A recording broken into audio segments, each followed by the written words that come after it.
All right, welcome back, friends. A recent report from the National Bureau of Economic Research shows declines in happiness and life satisfaction among young adults in English-speaking countries in the last decade. However, a bit of a silver lining here. The report indicates that both of these factors can increase with age.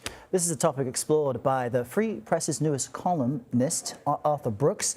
In his exclusive announcement earlier on CBS Mornings, Brooks explains how his research on social science and public policy have led him to learn the skill of being happy.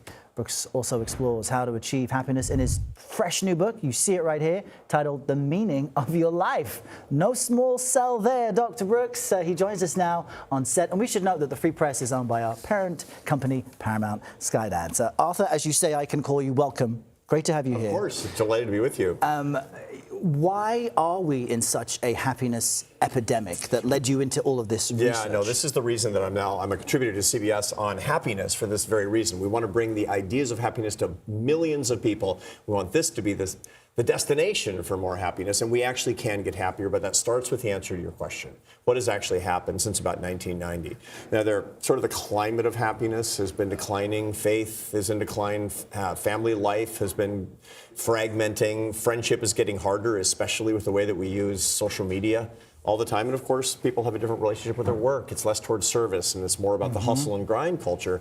But there have been some kind of hurricanes in this too. You know, the financial crisis, the advent of screens in every part of life, horrible for happiness, as it turns out. The pandemic was terrible, and political polarization, where we're at each other's throats for politics, that's been bad too. So all these things together have actually created this combination, this confluence of things that have led happiness to go into decline. But we can turn it around with a little bit of knowledge, and that's our project here. And what strikes me is that when you talk about devices and the way we're all socially connected, never before in human history have we experienced this onslaught of information, of apps and algorithms trying to manipulate our feelings.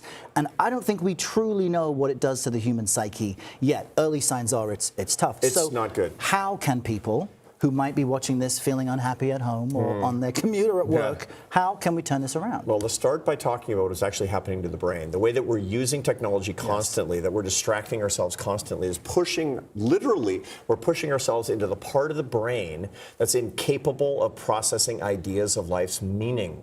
Now, ordinarily, people don't say, what's the meaning of my life? We don't go walking through life doing that. But we use our brains in such a way that we're thinking about the why questions, the mystery, the meaning all day long. Love and happiness, it occurs on the right side of the brain, but technology pushes you to the left side of the brain systematically. The more hours you spend on your phone, the more you fritter away your time, the more that you scroll at night, the less likely you are to understand the meaning of your life. And that's the beginning of the problem that we see today. That's what my new book is about. So is it wonder more? Is it, I don't know, be bored every now and then so your imagination can explore what's there? Well, there's 6 things that we can do. There's 6 things that we need to do that used to be normal. You know, your grandfather never said, you know, I had a panic attack behind the mule today because his brain was working the way it was supposed to. So we have to act in a way that used to be ordinary and that actually isn't. Asking big questions, cultivating our love relationships, pondering beauty away from the screens, learning about our suffering. You know, one of the things about modern life is that we're trying to eliminate all the suffering. On the contrary,